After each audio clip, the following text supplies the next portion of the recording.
ride. But this one was scary enough. Our driver made a mistake, got between him and his herd, and then the car stalled. And so we couldn't get out of his way, and he came in, and he got about that far from the car. Driver said, no photos, no movement, no talking, you know. And we all stood there, what seemed like an eternity, probably was only 20 or 30 seconds. And he just sat there looking at us, and then he decided to go around the vehicle. But he could have easily turned us over. You were lucky. Okay, I left this picture in. This was taken from a much longer talk. But I left this picture in of the lovebird, which is the yellow-colored lovebird, because of that, actually, lovebirds, which you see in pet stores, are actually pretty rare in the wild. So I've been doing the wildlife photography for 16 years, and I've only seen one other lovebird in the wild. So this little critter Is that a nickname for the bird, or is that a nickname for that bird? No, Or is it yellow, the actual? yellow collared. So yellow collared refers to the yellow, the yellow that goes around the neck there. Okay, and that's what the name is taken from. So almost all birds are named with in that fashion, with 2 or 3 words, and sometimes they're only one bird. But you know, a lot of them have some description like that. Okay, this little critter is a dik-dik. He is the, I believe, the smallest antelope in Africa, and maybe in the world. I'm not sure about that. So a very small antelope, and stands maybe 12 inches at the shoulder. You know, about the height of this little table here. Really small. So this is a pretty stork, at least I think so. It's called a saddle-billed stork because of the strange yellow thing on its bill, above the bill. So again, same type of naming convention, saddle-billed stork. Anyway, and you can see he's rather nice. Actually, don't remember if this is female or male. They have different colored eyes, so I don't remember which is which. Well, I'm sorry, you can distinguish the male from the female by the color of their eye. Wow. In that particular species of birds. And I don't remember which is which. I think the female is red colored and the male is brown colored. Okay, there are many types of eagles in Africa. This is just one that's called the tawny eagle. And I mean, there are many different types, you know, things that look like our bald eagle and various things, and things that don't look like anything we have on this continent. Okay, then we went to Lake Minyara National Park, and this is a picture of a silvery-cheeked hornbill, and actually, I think this is the only time I've ever seen this bird, and only a few times that I've seen a hornbill that has this big piece of horn above its beak. I've seen other hornbills, so I think there's one in the slideshow. But it's Zimbabwe. Okay, so when you get to Africa,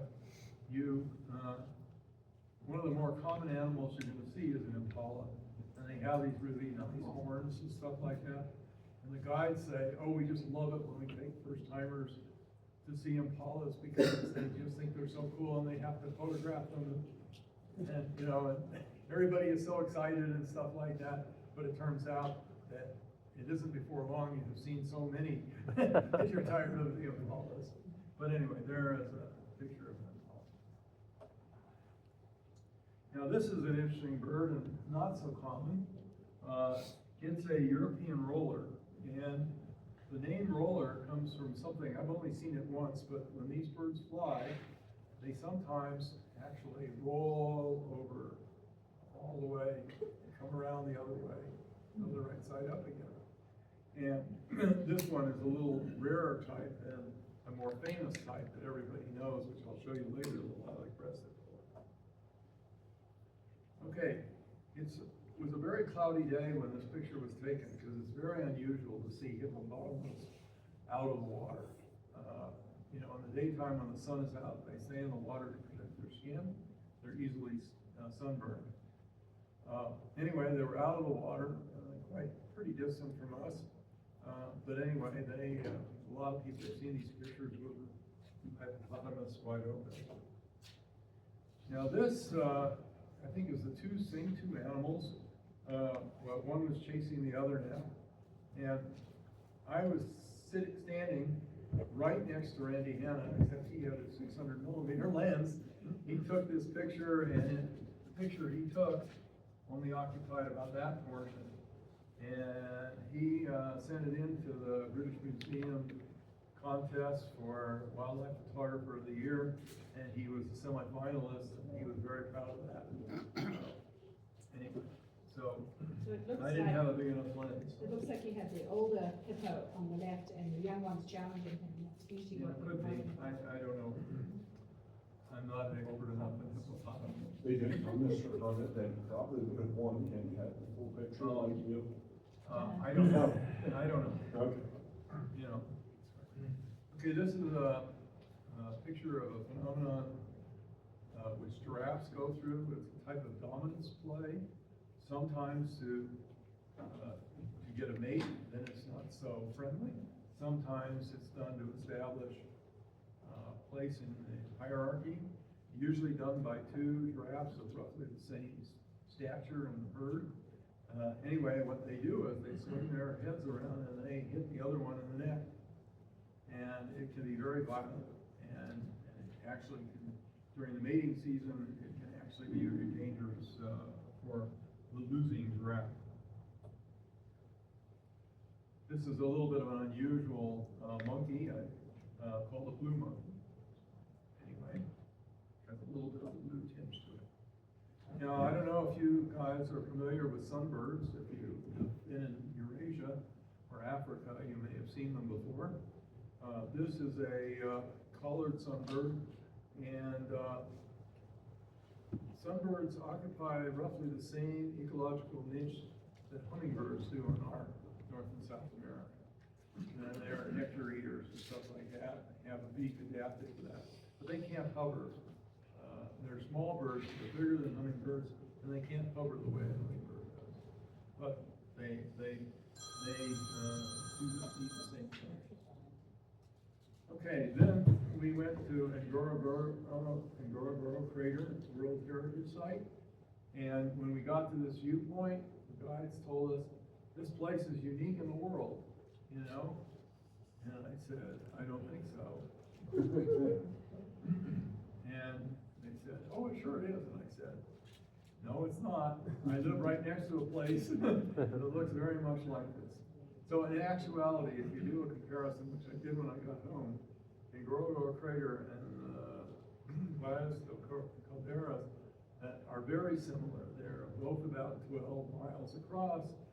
This one's a little deeper and a little bit higher. I think it's about 10,000 feet at the top. Valles maybe 9,000 feet at the top.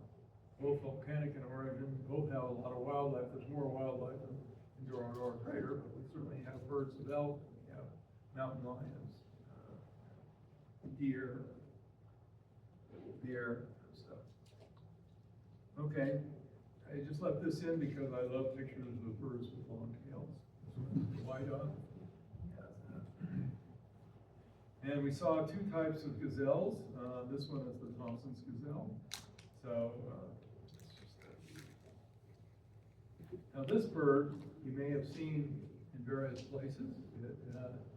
It is a great-crowned crane, and it is threatened on the threatened list of the IUCN Red List, and the reason it is a little surprising, and it's because it's so beautiful that every zoo in the world feels they have to have one. Every little mom and pop zoo, when you're driving, you know, between Los Angeles and Albuquerque or something like that, you see this or that. Everyone feels they have to have them, but so many zoos want them. They're actually diminishing the numbers in the wild, and their trade is not really legal anymore. So Many of you have probably heard about the Great Migration, and there is a mini Great Migration within the Ngorongoro crater, and what the migration is about is them finding fresh grass, good quality grass to eat and graze on. And they just move around. This is kind of what it looks like when they're eating and not running or crossing the Mara River. And so migration is made up of mostly wildebeest and some zebra. And the zebra are smarter. So the wildebeest, even though they outnumber them by huge numbers, usually do what the zebra do. So this is one of my favorite pictures from this trip. This one I've actually reworked a little bit with more modern software. But for me, this is a lion cub standing in the tree, and for me, this is like straight out of the Lion King. You know, I mean, he looks very majestic there as a young cub. I don't actually know if it's a male or female, but that's beside. So here's a wildebeest feeding its baby, and wildebeest have quite a reputation of being stupid, and it's said that sometimes a mother will actually lose its baby in the herd, and that's like, of course, good for the baby. Here's a zebra reflected in a pool at the side of the road. And zebra behave a lot like other horse-type animals. When the insects are annoying them, they roll over. So this is the other type of gazelle, called the Grant's gazelle, and it's nursing its baby, and this baby is maybe 30 minutes old. It was just dropped right before we got there, and it, in fact, this is like its first time it was standing, and mother and aunt and stuff like that were all trying to get it to stand up, and so this is as young as you'll ever see them. And if you're wondering what the mom is doing there, she's biting off the umbilical cord.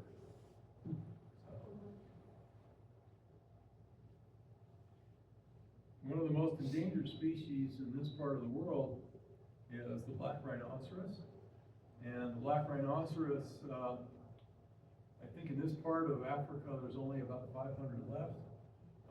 They're subject to being threatened by poachers because Asians in various countries at various times have believed that their horns were medicinal, had medicinal properties. And it used to be China, and then it went to Vietnam, and I think now it's Indonesia that seeks the horns of these animals. And they're worth a lot of money. Like a horn, I think, can be worth $50,000, which to an African is a tremendous amount of money, and they're willing to go out there and kill people to get the horns and stuff. So, it's really a war that Are goes they on. protected? Huh? Are they protected? Oh yeah, they're absolutely protected. But you know, when I say it's a war, game wardens are out there with automatic rifles, and the poachers are out there with automatic rifles shooting at each other. But the So poachers, it really is a war. poachers come in with helicopters, Yeah. and so they're usually on site long before other guys are around, and that's what the problem is. Unfortunately, they kill the rhino in order to get the horn. So a lot of the game parks now are taking the horns off, so that there's no point. Okay, so this bird here is called the Cory bustard. It largely is on the ground, but it is also the largest bird in the world that can fly. And I've only seen it fly once. They stick to the ground for the most part, but it's a very big bird. I mean, it's I don't know, maybe 3 feet high or something like that. This is the largest of the antelope, the other side of the dik-dik. This is called the eland, and you can see it's size of a cow. You know, it's a big. And it turns out, in spite of the fact that they're the biggest, they're the most shy antelope. So you actually have to have a telephoto lens to photograph them, even though they're big, 'cause they're just always a long way away, and they will run away if they see you. Okay, so we are leaving in Ngorongoro Crater, and on our way to Serengeti National Park, and we passed, so once you're outside the conservation place, people can live. And this is a Maasai village, a small boma, and we stopped, and I took a picture, and then out of nowhere, people came demanding money, you know? It turns out that they try to suppress this desire for people to pay for pictures, but I think it's so ingrained now in their culture that you more or less have to. Anyway, now they took us to a village where they had paid in advance for us to go, so we could take all the pictures we wanted. Those of you who have some familiarity with Maasai culture know that there's a famous dance they do where the men jump into the air, and you can see that that's what's going on here. Maasai are famous for their beadwork, and this is very elaborate neckwear that this woman made for herself. This is a school, so that's the type of school they have. I gather those are the two teachers, and the children sit at pretty primitive desks. And this is what was on the blackboard that was there. And I haven't deciphered it all because some things are in English and some things are in some other language. And so I don't know. No, but I do know what the arithmetic is. It seems to be correct. Okay, this is the famous Olduvai Gorge. To me, it looks like someplace in New Mexico. I mean, you can find a lot of places that look like it. But this is, I think, the oldest site of some of the oldest people that the Leakeys studied. This is the site of something called Lucy's Footprints. Lucy was a female, I think, Australopithecus, and she walked through some stuff that somehow got fossilized, and you can see the footprints. Unfortunately, I think it's an 8-mile walk from where I'm standing, and we just didn't have time to actually go see the real footprints. There was a museum that had simulation of reproduction. The real ones are a fairly long way out the gorge. So now we're coming into Serengeti National Park, and this is an Agama lizard. Okay, there were lions there, and this was mating time, and actually there was a pair of brothers, and they control the prides in that area, but when it comes to mating, they don't share. And so there was a fight between the brothers, and we saw the other brother off to the side licking his wounds. And after mating, that's the type of expression you get.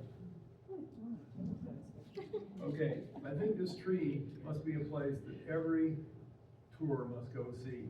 Yeah. Because you go there, and they show you, and you're there for the sunrise and stuff like that. Just a close-up of a spotted hyena. Okay, here in America we have European starlings, and to me they're somewhat crabbed, but in Africa starlings are very beautiful.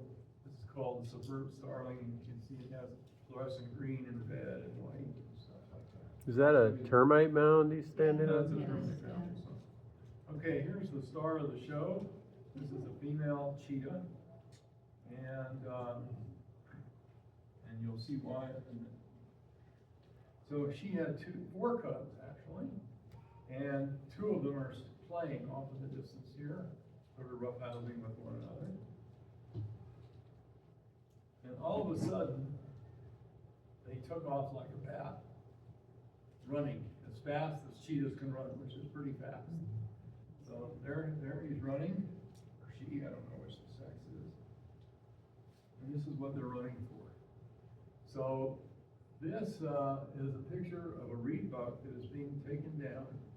I think the mother only slowed the reed buck down. You can see the reed buck is injured a little bit because she's trying to teach her babies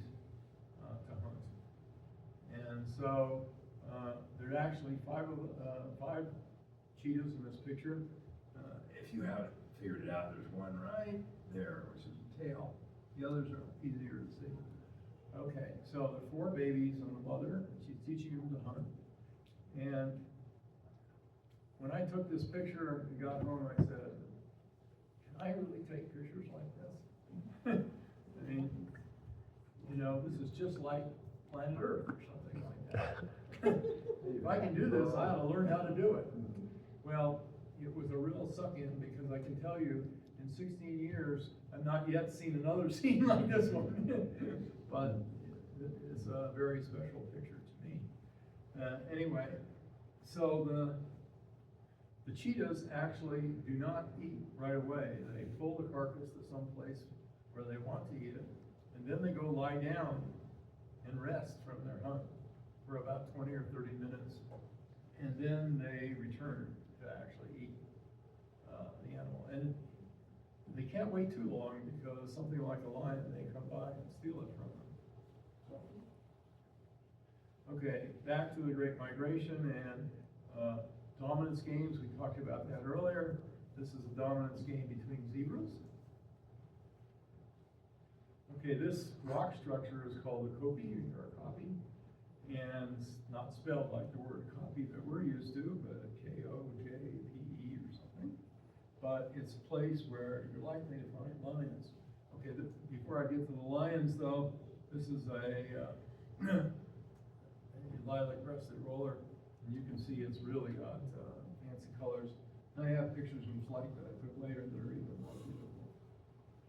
This bird is called the secretary bird, and the reason it's got that name is a little surprising, but this bird was named in the early 20th century, late 19th century, and at that time, secretaries in offices used to wear their hair in a bun, and they used to stick the pencils in their hair.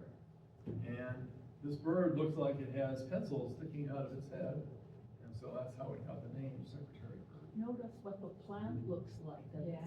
And I'll be back to that later. Yeah. So here I am with our cheetahs. Note, this is a young cheetah. Notice all this rough hair on the side of the cheetah. That is where the mother, when they were small, used to pick them up and move them when she wanted to move them from one place to another. So this is another one of my favorite pictures. We call this the wedding picture because of the fact that they're all lined up just as people would be. I was told by a woman who lived in Kenya for 20 years that she'd never seen anything like that, with 5 cheetahs standing up right next to one another. And they're in the shade. This is the same group of cheetahs. So here's a lion and a couple of lionesses sitting out in the plains, just relaxing and stuff like that. But Dev likes to say that they are so much more majestic in the wild that you can believe, you know, it really is fantastic. So here we went into a copy, and there was a road you could drive through in it. And this lion is right above us, but obviously had eaten and didn't care at all about us. Everybody was sleeping, including the cubs. But eventually the cubs did wake up, and there's a picture of the cubs. Here's another type of starling called the Hillebrand starling. You can see it's also quite beautiful, black and orange. Now, I don't know if what of you guys would recognize what this is, but this is a rock hyrax, and this is the closest living relative of an elephant. And this animal's about this big. You know how big an elephant is, so. Okay, now we come to a leopard in a tree. Usually they rest in trees, they take their food up in trees, and stuff like that. And this guy is yawning, waking up. He's waking up, licking his chops. He must have seen something. So leopards are night hunters, but he must have seen something he thought he could get. He got out of the tree and started walking, and there was like a thicket just to the upper left of the picture. And we heard him go, we saw him go in there, and lots of noise and stuff. We don't know whether he caught anything or not, but anyway, that's what he was up to. And this is a dominance game between elephants, where they wrap their trunks mix around each other and try to push the other one down and stuff, so. Again, all about establishing position in the herd. And insects are a problem for elephants, and this baby has learned that mud is a good way to get rid of it. And it's pretty well covered in mud to get the insects from bothering you. Another picture of two giraffes necking, and here you can see that they really took a swing at one another. And I put this picture in because it's the only picture, I don't know, that I have of the Cape buffalo. And this bird is, this buffalo is the last of the big five that I haven't showed you. So nowadays they talk about the big five in terms of photography because you want to get pictures of each of them. But the origin of the big five is actually, in the old days, the 5 animals that could kill you. And these guys are really mean-spirited. All of them are mean-spirited. But elephants, lions, etc. Hippos are really good. Okay, so then we have another giraffe, and this is an oxpecker, the bird, and he's picking insects. There's a lot of animals that really tolerate these birds because they want to get the insects out of their fur. And this is what Dale was talking about. These animals can eat the acacia trees, and they do that because, but they somehow do it without having problems with the big thorns. You have to tongue around. So there is a monitor lizard, not a monitor, no precious sun. Sunsets in Africa are fantastic because of all the dust, and that's it.